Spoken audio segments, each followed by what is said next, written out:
what is the next thing you want to know?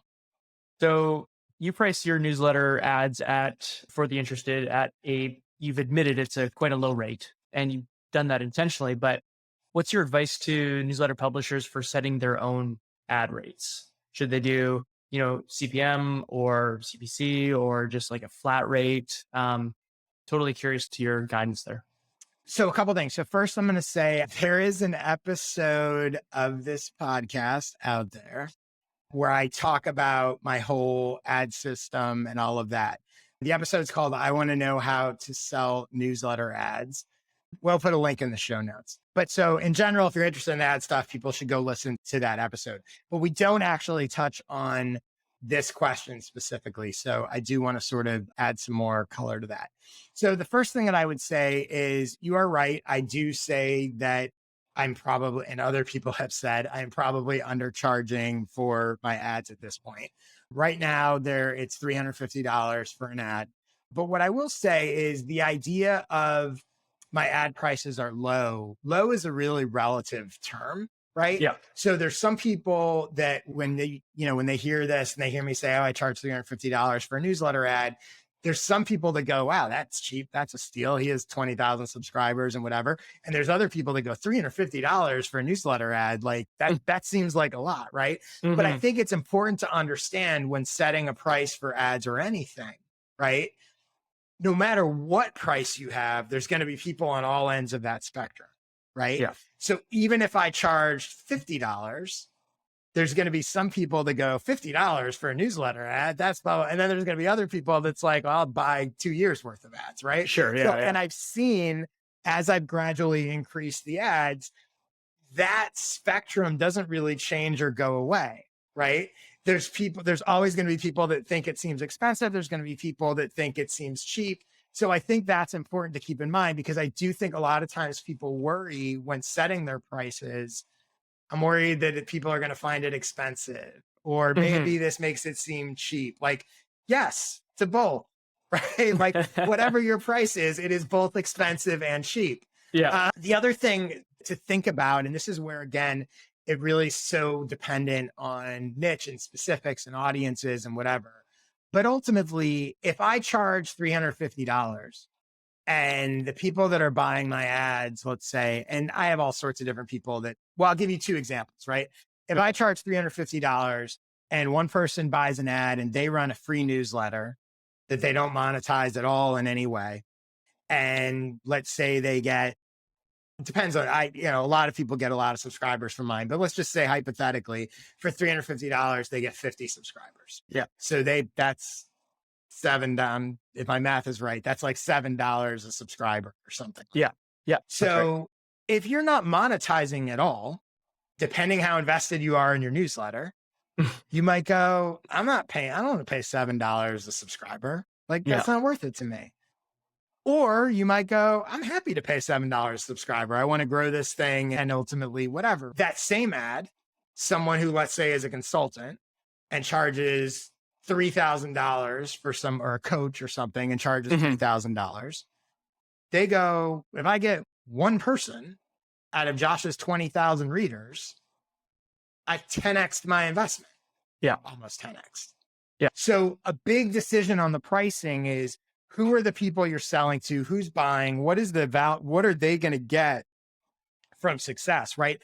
What their business is almost, if not more important than what my business and my price is, right?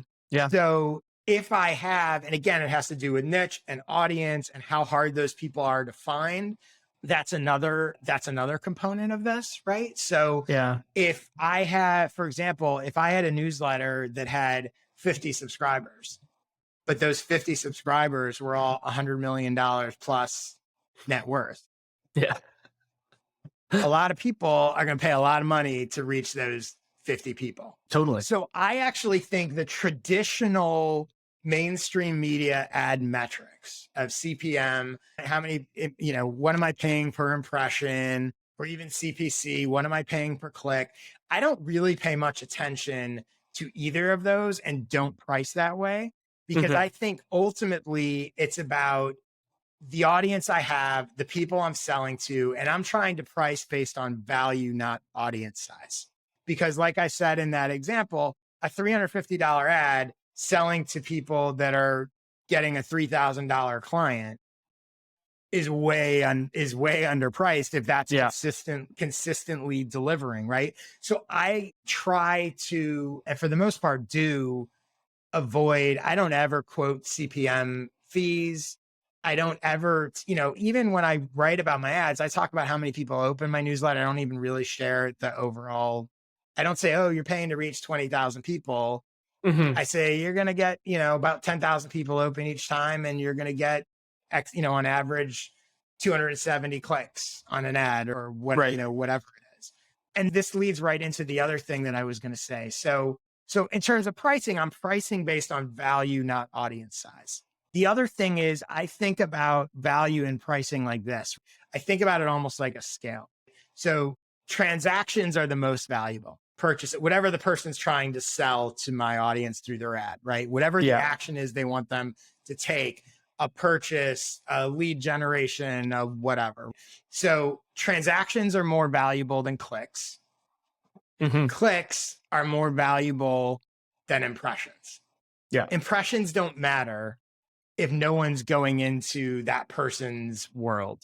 And to be honest, the people that are going to their world don't matter if they're not actually ultimately doing a transaction or taking the action.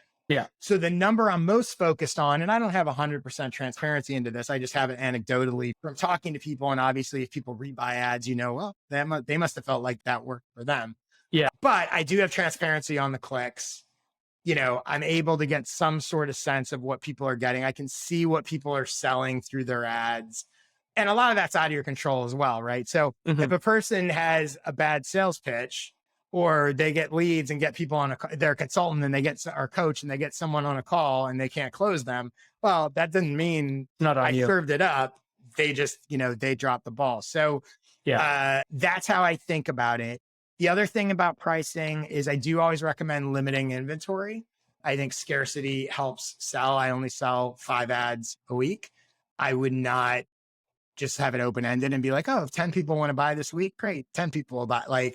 So I do think that is helpful to do. Also important to think long-term. It's okay to start low with your pricing and increase as you go, harder to drop down.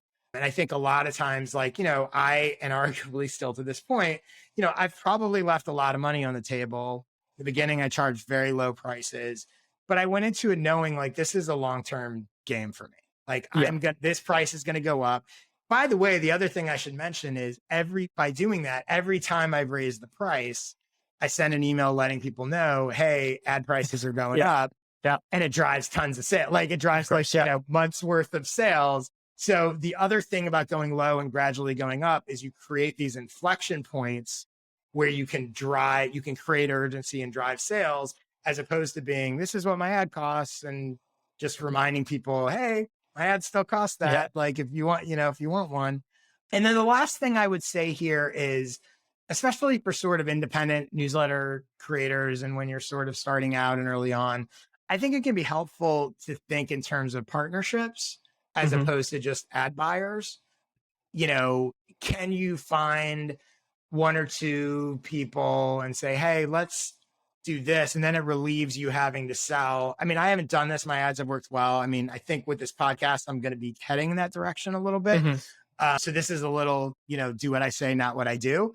But I think if my ads hadn't worked as well, and maybe even if I had it to do over again, I'm not sure, maybe I would do it a little different. But it kind of goes back to what we said before, where it's if I can get 1 or 2 yeses and that covers a bunch, I don't need to, if I can make the same money with 1 sponsor for a month, as opposed to 5 ads a week, 20 ads a month. It's a lot easier.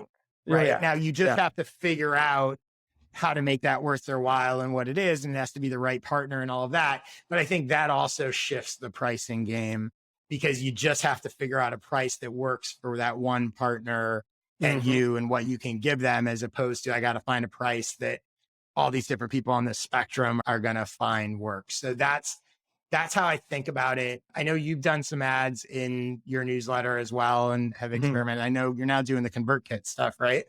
Yeah. Or no? Yeah. Yeah. I've been working with them with their ad network that they launched in the summertime Yeah. Yeah. predominantly. Anything you want to share aside from their ad network, but like when you were doing it yourself, anything you want to share about your thoughts on pricing? Yeah, it was really just completely experimental on my end because I had no idea where to start with pricing, and I kind of threw a number out there. I started with SwapStack, which was a really helpful platform at the time. It's just a marketplace for newsletter publishers and advertisers. And so I threw like a $20 or $25 ad spot on my newsletter with 650 subscribers, and I got an ad within about a month. And it tanked. It failed miserably. I don't think one Yeah. person clicked on it, but it Yeah. just didn't line up with it was about college sports, and it just didn't line up. But then I started just with the people I had met on Twitter. I had grown my network, and people were kind of curious about advertising my newsletter. And one of the first comments I got was, "I'm paying $100 for 4 of your ads. You should really up your price." Yeah. And because like your audience are the people that I want to talk to. And so essentially, I think they're basically saying it should be $100 an ad kind of thing, not $100 for 4. And so what I did was, I think I went way too quickly in raising my prices, Mhm. and I still was able to fill a pretty decent amount of the newsletter. But when I couldn't, I found myself adding more inventory to the newsletter. So having Mhm. 3 ad spots instead of just one, it's kind of a bit of insurance policy for myself. And so I would definitely approach it a little bit more the way you did, with Mhm. a kind of starting slow and building up gradually. And then once I raised my rates to about 125, I didn't raise them really again. And until And I it's go with the so ConvertKits for sponsor network. Yeah, I mean, it's so audience dependent too. I mean, you're one of the disadvantage, and I'm in this boat too a little bit, but one of the disadvantages of writing towards an audience that is a lot of people that are sort of early in their journey and starting Yeah. out is they're not as valuable, right? To Hmm. people that want to buy to reach them. And that makes it hard, that makes it harder. There's pros and cons to it. It certainly doesn't mean that it can't work, and it can. And I should say that's also one of the reasons why, certainly in the beginning and still to this point, I kept it a little bit low, Hmm. is because I'm aware that if I go, the higher I go, the tougher it is for a lower level person to buy their ad. And the more you get into sort of big brand world, which is okay. And ultimately there'll be some balance, but I'm aware there's people who might have bought my ad when it was 100 that aren't going to buy it when it's 350, Yeah. just because they're not in that place. And that's okay. But yeah, pricing, there's no magic bullet or magic formula. Like, it's trial and error and sort of figuring it out as you go.